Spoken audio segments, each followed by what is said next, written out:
Hello, boys and girls. My name is Kathy McNamee, and this is my partner. I'm Gail.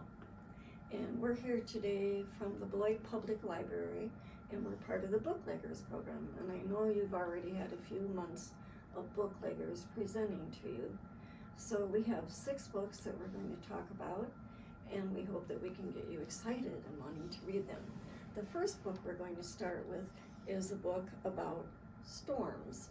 And I'm sure you've been hearing about storms because in this time of climate change, if you watch TV or listen to the radio, they're talking about so many more storms. Storms are exciting, aren't they? They can be exciting and scary. All right, flash. Lightning streaks across the sky. It lights up the night. Lightning is a giant spark of electricity. Well, that is amazing. The temperature near lightning is about 50,000 degrees Fahrenheit. That's even hotter than the sun. Boom! Thunder makes a loud sound. It is caused by lightning. Lightning heats the air around it. Thunder is the sound of air being heated very quickly.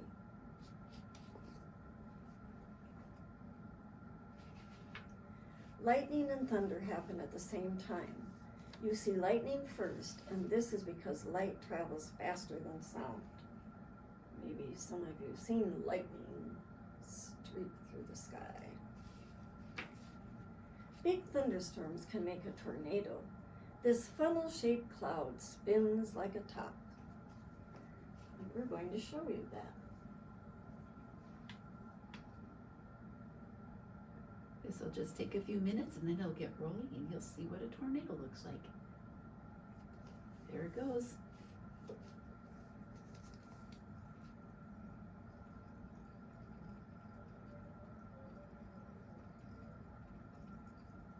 I wonder if any of you have ever seen movies with tornadoes in them. The Wizard of Oz or Twister. That's pretty cool. Hey, tornadoes' winds blow very fast. They act like a giant vacuum cleaner. A tornado can lift objects. It can even pull the roof off of a house.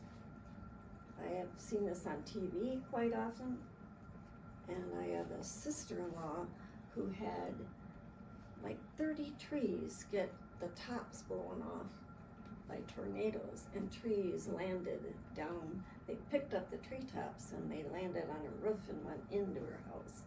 So Whoa. when they say you need to take cover for a tornado, you do. The trees went into her house through the Some of roof? the treetops did, yeah. Oh my goodness. A hurricane is kind of like a giant rainstorm with strong winds. Now in Beloit, Wisconsin, especially in Wisconsin, we don't get hurricanes because we do not live near the ocean. There are other storms in this book, but I will want you to take time to read them and get those exciting parts. Okay, and storms, I guess I didn't even tell you, I usually talk about this. I like to have you decide if it's fiction or nonfiction. I'm going to ask you to think about that a minute and raise your hand if you can tell me what it is. Okay, you're right. It's the name of the book is Storms, and the author is Leslie Dickstein. And he wrote this book exactly for kids, and fiction is when it's pretend, but this book is nonfiction. So you were right when you selected nonfiction.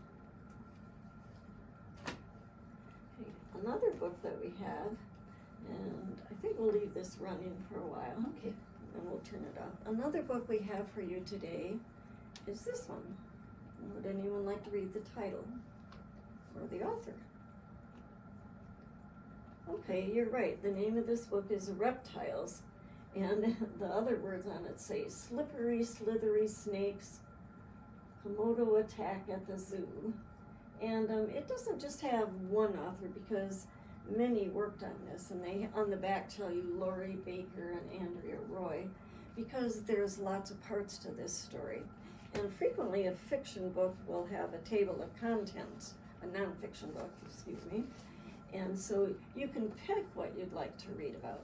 This book is way too long to read to you right now, but I'm going to tell you some of the things about reptiles. I like the very first part because the question is, what is a reptile? And I'm going to read this poem, and it'll help you decide. Maybe you can think for just a minute before I read it what kinds of reptiles you can think of in your head that you know. So I'm going to call on 3 of you to tell me a reptile. Okay, you're right, that's one. Oh, was it? Oh, he's right. Oh, yeah. So, okay, that is a turtle. And turtles have a very hard shell. What do you think makes a reptile? We'll think about that a minute. Okay, and another guess? Ooh, Right. you're right, a snake? Snake. Oh, I bet some of you have these snakes in your yards. Okay. Does anybody want to guess another one?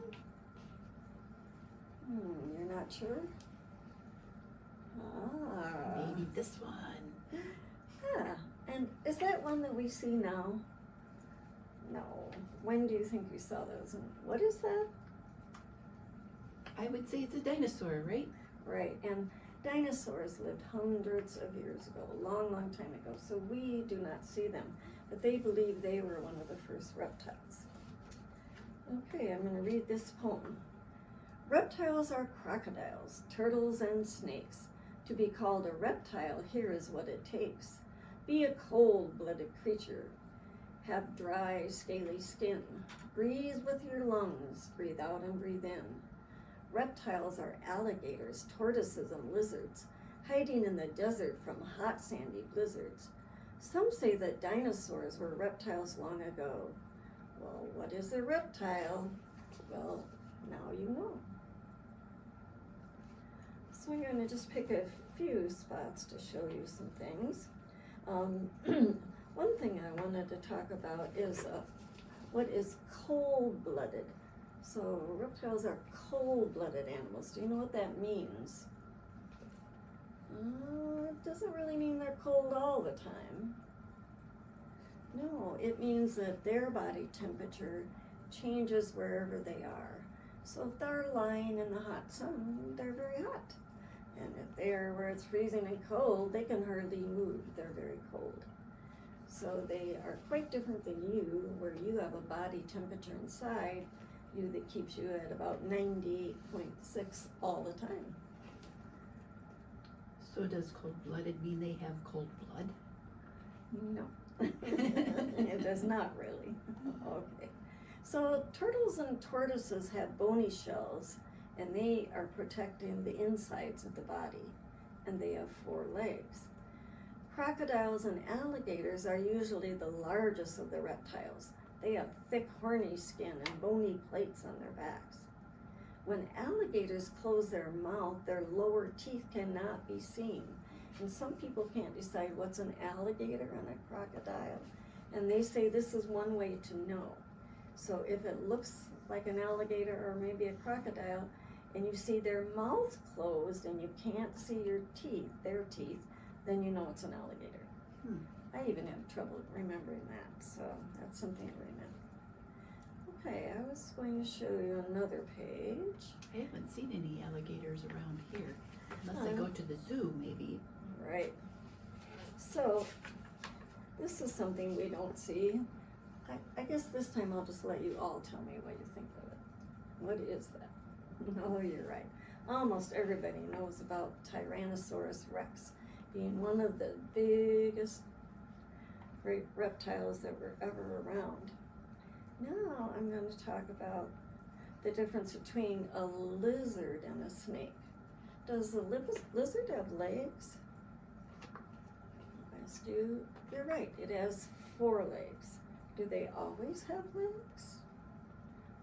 Now let's talk about a snake. Does a snake have legs? No, they don't. So how does a snake move? You know, kind of slithers along in the grass. But they said another way that you can tell a snake from a lizard is if they blink or not. Lizards have eyelids, so if you see it blink, you know it's a lizard. And there are some lizards that don't have legs, so it could trick you. But if you see it's blinking, then it's a lizard. And then there are all kinds of snakes. They can be very large, they can be very small, they can be dangerous.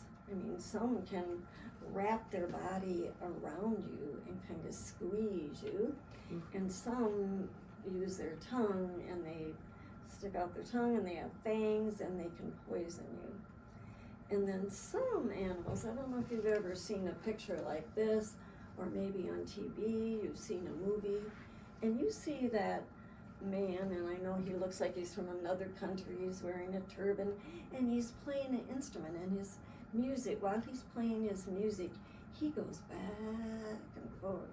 And he will have a snake in a pot like this, and the snake comes moving up. Does anyone know why the snake comes up?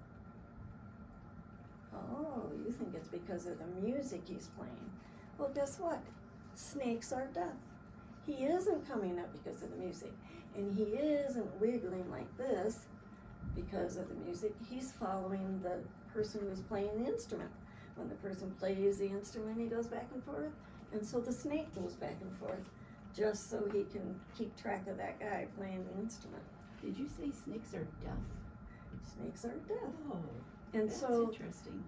how they can tell that you're around is they can really feel, you know, how they have these long bodies that go across the ground. They can feel movement, so they know something's around because they feel it. Interesting. And some, oh, when you read this book, you're going to see that some people like to handle snakes, even the big dangerous ones. And that is a herpetologist. He studies amphibians and reptiles. And he doesn't recommend that you pick up the snake and try that. Another fun thing about this book is it has like little cartoons or stories in it. So even though this is a non-fiction book telling you about facts of the reptiles, there's some fun stories that you might like. Because in one place they're reading a story about snakes, and they're having a contest at a dinner party of who they think is the most afraid of snakes.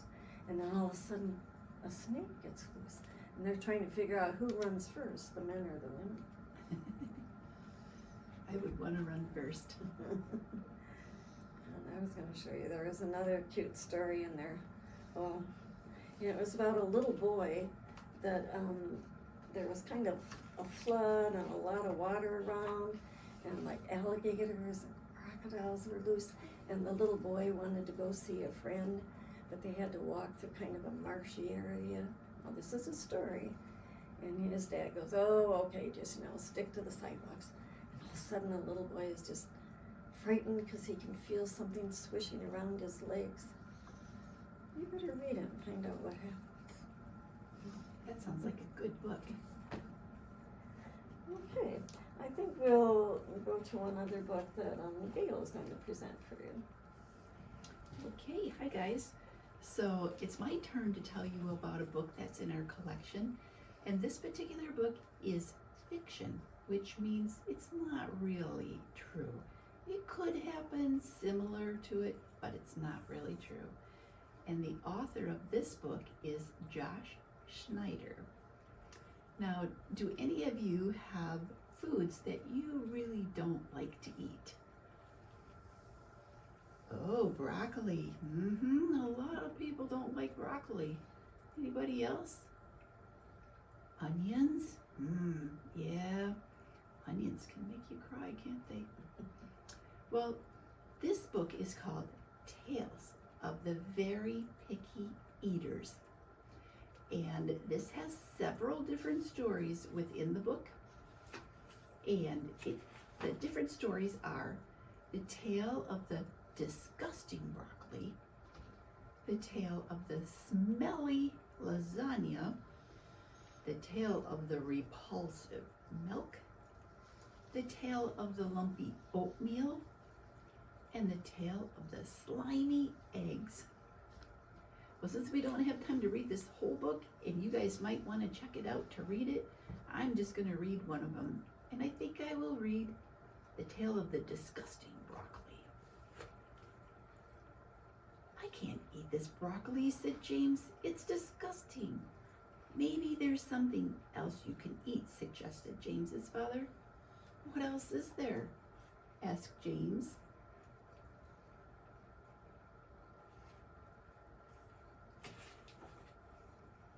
Well, we have dirt. We have the finest dirt available at this time of the year, imported from the best dirt ranches in the country. This dirt has been walked on by the most skilled chefs wearing the finest French boots. It has been mixed by specially trained earthworms, and it is served on your very own floor. Ugh, said James. What else do we have?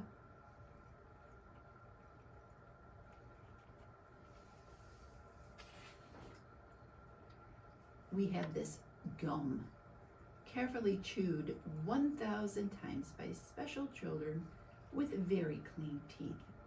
They must brush their teeth with 3 different brushes before they may chew this gum 1,000 times, especially for you.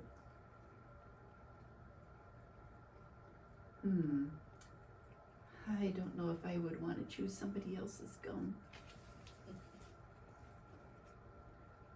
Or we have this very sweaty sock, soaked in sweat, sweated by the world's fastest and tastiest runner, who was fed nothing but apples and cinnamon for 3 months before running a marathon in this very sock. I don't know if I want to smell the sweaty sock. Isn't there anything else to eat? Asked James. Well, there's this broccoli. I'll have the broccoli, said James. So if you guys want to read the rest of the stories that are in this book, just feel free to check it out and just put an X on the sheet, and then your teacher will know that you read it and the library will know that you read it. Thanks for letting me share this book with you.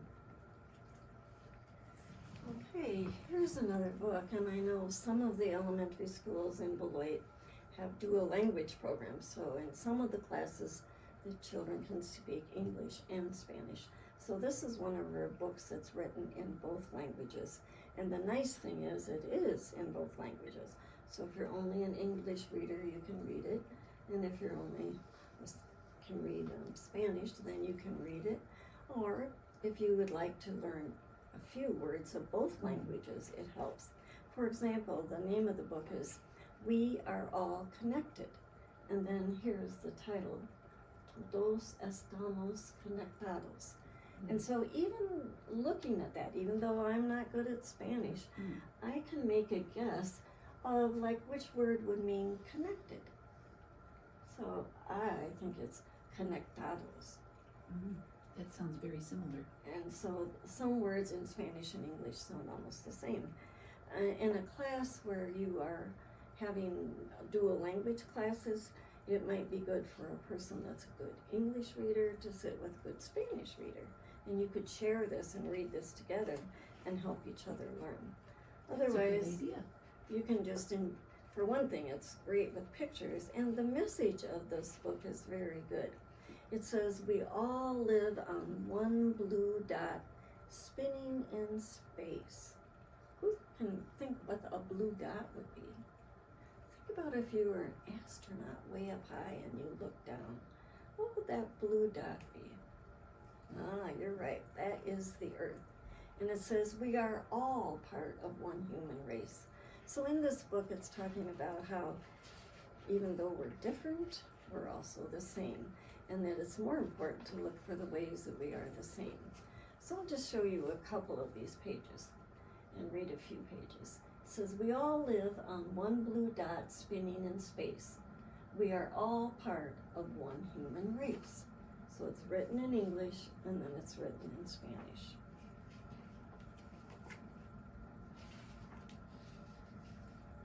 We have hopes and dreams and love in our hearts. we are stronger together than when we are apart.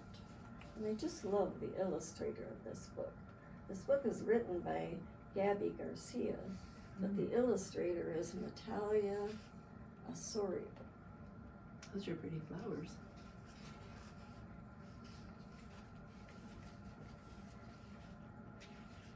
So why all the fuss to compete and compare when it feels so much better to connect and share?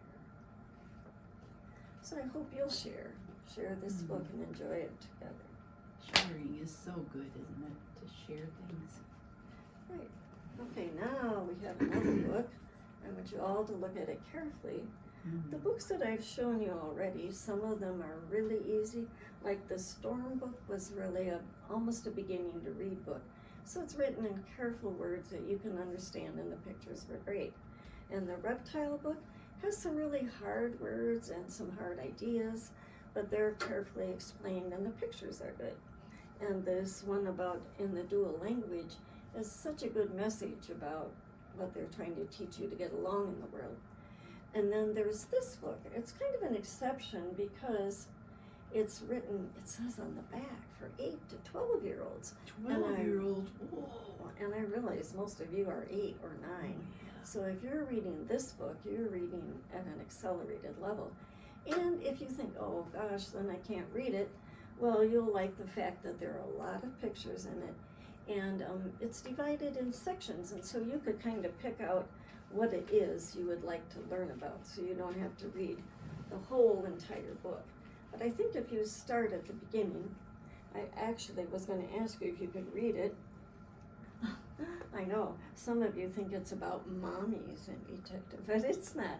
It's Mummies Made in Egypt, and it's written by the author Aliki. And mummies in Egypt lived, well, they had mummies a long, long time ago. It started in what we would call ancient times. And at first, they did this.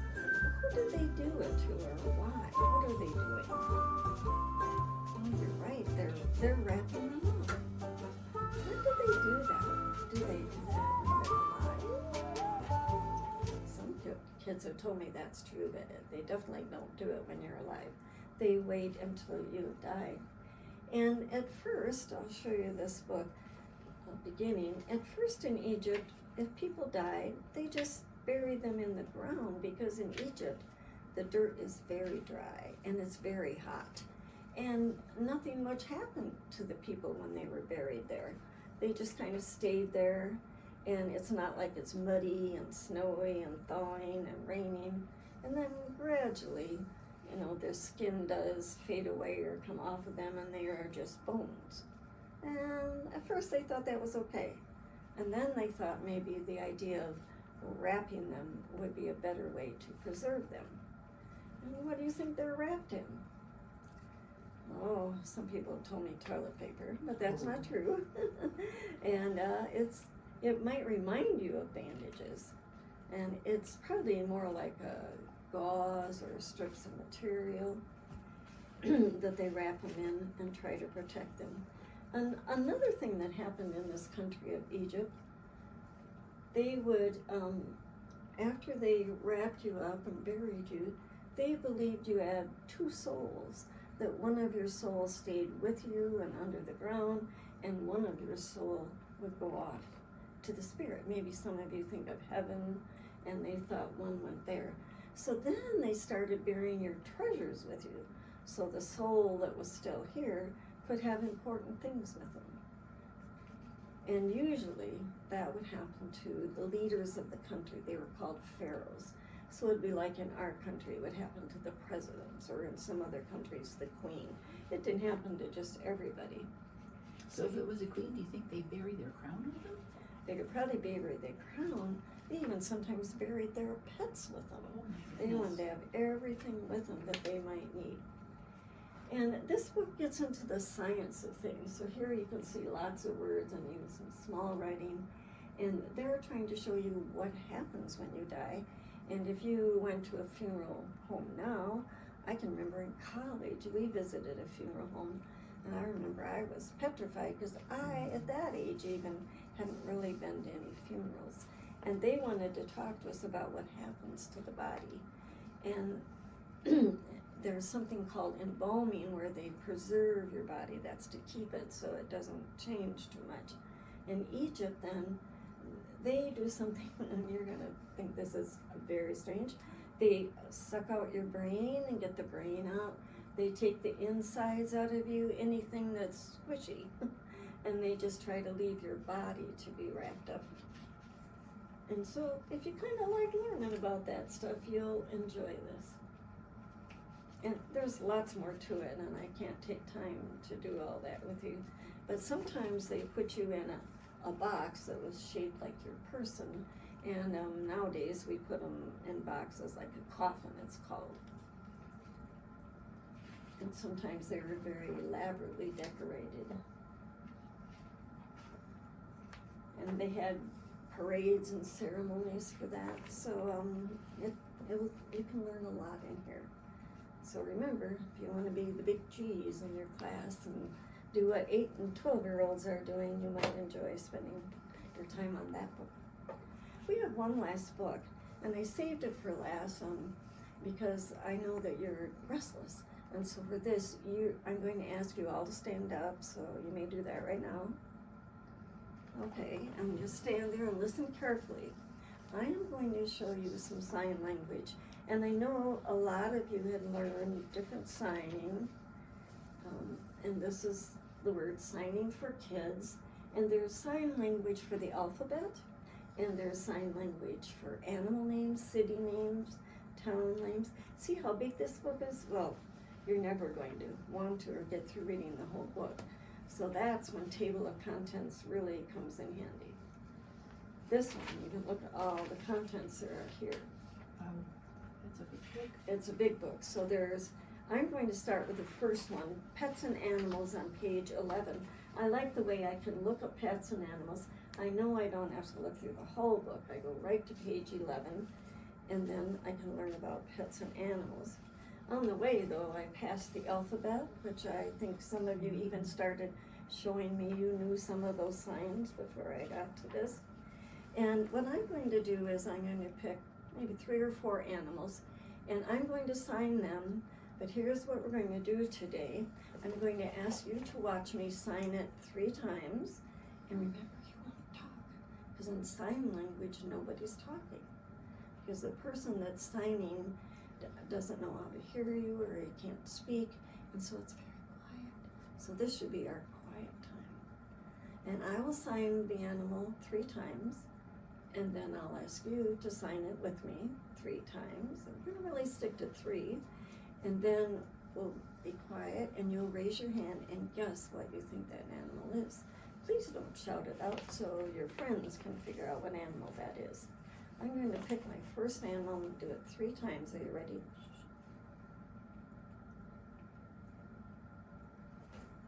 Okay, you do it with me. Okay, anyone want to guess what that is? I'll take like 3 guesses. Oh no, it wasn't. No, it wasn't a cat. No, it wasn't an alligator. Ah, you got it right. It's a bird. What part of the bird do you think that is? You're right, the beak. So let's do it again. And it's important with sign language, like that you don't do it here or do it with this hand. The person who learns sign language learns it a certain way. So let's do 3 times. Good. And you might want to remember this, because after I introduce 4 of these animals, then you get to take turns being the teacher and having the kids guess. Ooh, we get to come up front and do it. You get to come up front. Fun. All right, so this one. Would you do it with me, please? Any guesses? Okay, I'm just going to listen to the 3 guesses. Okay, the last one got it. It's a cat. What part of the cat could that be? You're right. It's the whiskers of the cat. Good job. All right, let's try this one. A little bit harder.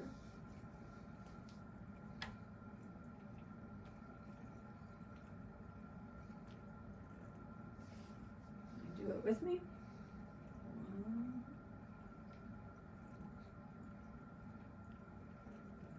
All right, we'll take 3 guesses.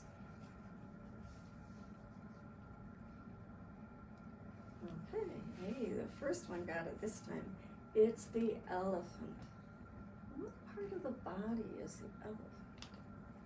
Right, it's the trunk. All right, one last one.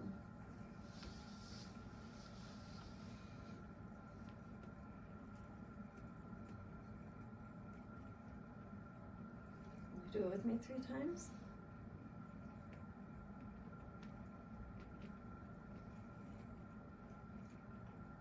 Good. First guess, snake? No, I can. Well, they you're kinda probably did look thinking like a snake, yeah. reptiles, and they do Yeah. kind of do that. No. Well, you guessed a whale. You're getting closer. It's fish. So this is supposed to be the fish going through the water. Let's all do that together and say it. Fish. Fish. Okay, we're going to do all 4 of them right now together, and then we'll take turns, okay? Let's do bird. You can say it with me. Bird. That way you won't forget. Cat. Elephant. And fish. Okay. So the fish is swimming, right? And I usually ask the teacher, so if there's a helper of the day. Okay, Johnny, you get to come up and lead first. All right. And so he will lead, and after he does it 3 times, you're not talking, then he will ask you to raise your hand, and he will call on you. And we'll do that for 3 different kids. All right. Thank you very much. This is one of the best classes I've had. You were so good. You didn't interrupt. You were good listeners. And I hope that means you're excited about these books. And I always think this would be a good one to do when your teacher wants you to be quiet, because you're not making noise. And you could have a friend do it with you very quietly. Thank you for being a good listener for Bookleggers. Remember to put an X when you read it, then the library knows you like the book. And you will see another Booklegger next one. Thank you. Bye.